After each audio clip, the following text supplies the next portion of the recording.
What is the scariest story you know that is 100% true? Was working the evening shift at a gas station.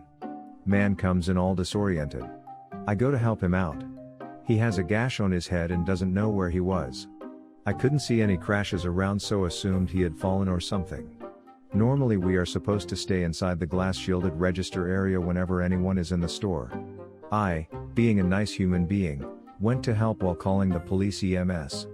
They got there and checked him out. They thought his head may have been fractured. Took him to the ER. I went back to work. Cops stopped back by for some coffee a few hours later. They told me the guy got hit by a baseball bat trying to break into a little girl's bedroom and was wanted for murder in 2 other states. I never left the register area at night again. Kudos to the slugger that hit him. Plot twist, it was the 6-year-old. Damn girl deserves medal. The Lake Nyos disaster. The lake periodically belches a cloud of invisible carbon dioxide gas that suffocates everything within a 16-mile radius.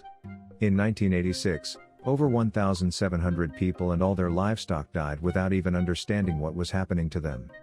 My science teacher in high school was in the Peace Corps and one of the first people to come across this village after it happened. He said it was so eerie because all the flies and mosquitoes had died and it was so silent. All the flies and mosquitoes had died. This scares me far more than the death of the people and livestock. Because no matter where you go, you always expect for at least one fly or mosquito to be there. But to find even those things dead. My God. Hey, I mean I wouldn't be complaining about the mosquitoes. Mostly because I'd be dead too, but that's beside the point.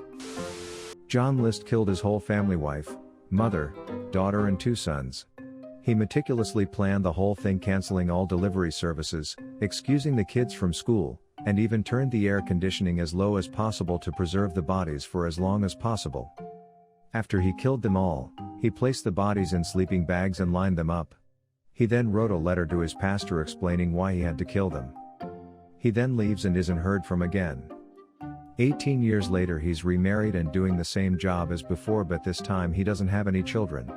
He's finally arrested after a tip was given to the FBI.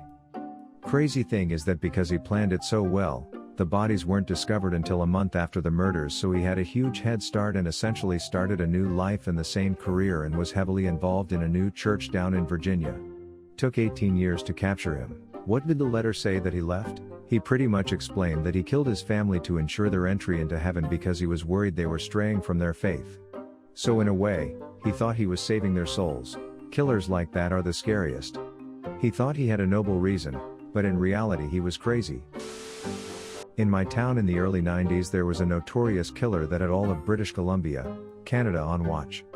My wife's mother, years and years before I knew them, had been home alone while her husband was in England doing tree surgeon work, arborist. She was in her laundry room when a man walked up from her basement, completely scaring her. She freaked out and said, "What the hell are you doing here?" He said he was friends with her husband and was just coming to see if he was here. Apparently he told him he could just walk in. She was smart enough to tell him that he was just at the store and would be back any minute. He said he would wait outside for him. As soon as he left she called the police, but he was long gone by the time they got here. 2 weeks later, the killer was caught, his mugshot put on TV, and it was the guy in her house. Edit, the guy's name was Terry Driver.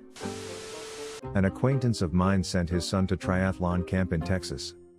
A week later, his son came back from camp. The next day, the son was complaining of a headache. 4 days later, he was dead. Healthy, happy, fit 12-year-old 1 week, dead the next. Turns out the lake had Naegleria fowleri, the brain-eating amoeba.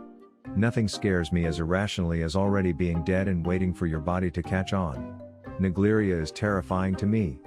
You can get it just from getting water up your nose swimming in a lake, or, I've heard but am too lazy to check, there have been people who got it from using a neti pot. This is a hometown story that stayed with me. It happened literally right around the corner from where I grew up, maybe a 2-minute drive away. Judy Kirby murdered 6 children and 1 adult by intentionally driving the wrong way on a divided highway in an attempt to commit suicide. She had been hospitalized for depression, but had also just ended a relationship with her ex-husband's brother and was by some reports involved in drug trafficking and fearing an imminent arrest. She picked up her sister's son, who was celebrating his 10th birthday that day. She then loaded her 3 children into the car, supposedly to pick up a gift for the nephew. Instead, she went missing with the carload of kids. A short time later, calls started coming into 911 about a car going the wrong way down the highway at a high rate of speed. They made it about 90 seconds before a head-on collision with another vehicle, driven by a father with 2 children and another child along for the ride. The crash annihilated both vehicles. The only survivors were Kirby herself, and the child who was along for the ride in the other car. There were pieces of children all over the highway. She was sentenced to 215 years in prison. Nutty Putty Cave in Utah was sealed up in 2009 after John Jones was trapped upside down in a small crevice while spelunking. When rescue teams finally arrived, he had been upside down for so long that his legs were drained of blood. The only possible way to have gotten him out was to break his legs, which would have sent him into fatal shock. He died after being trapped for 28 hours. His body's still in the cave.